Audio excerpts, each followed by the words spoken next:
The market for Plaxico Burress is going to vary depending on how his agent Drew Rosenhaus tries to sell him.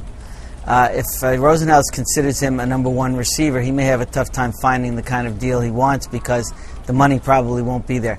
If Rosenhaus is willing to admit that Burress is a second or third option as a receiver and won't be getting the guaranteed kind of money that he would have gotten had he not gotten into any sort of trouble, then the market will open up a bit. We also have to remember that because of the lockout, there are a lot of wide receivers out there, and nobody can be really sure where any of these guys will wind up. So that can change the market too for Plaxico. The teams that seem to have the best fits for Burress would be ones that have a top number one receiver where he could slide in as a number two. A team perhaps like the Eagles. The Eagles are also known for being willing to try reclamation projects, of obviously Michael Vick being the number one example of that. So I think the Eagles could be a team where he could land up. He could also wind up out in Oakland, because Oakland will always take reclamation projects. That team needs a number one receiver. It would be interesting to see if he was to wind up there, how he would be used. And I think he also needs to go to a team that does not have a West Coast offense. I don't think that's the best fit for the type of skills that he brings. I think he's better off in a more pass-oriented offense that goes deep, and also in the kind of offense where he can maybe move in a variety of roles and not be set as a number one receiver no matter where it is.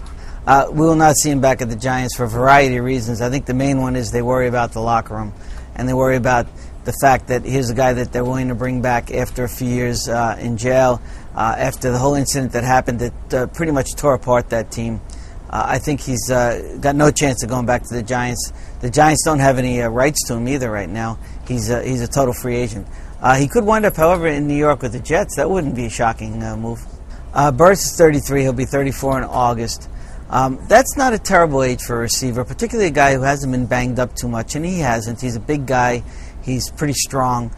He's not the kind of guy who's taken a tremendous number of hits through his career. So I think physically he might be okay, but of course he's been away from the game 2 years. He needs to show that he's willing to put in the work to be physically ready for football, which is a lot different than just being physically ready to walk out of prison.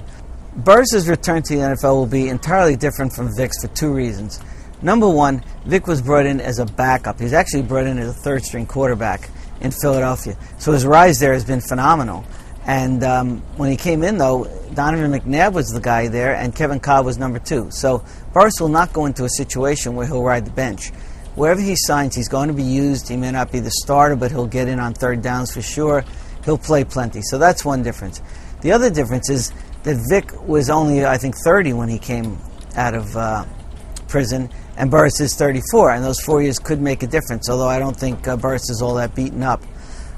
What will really be interesting, too, is to see if Burress shows any sort of leadership skills the way that Vick has since he came out of prison.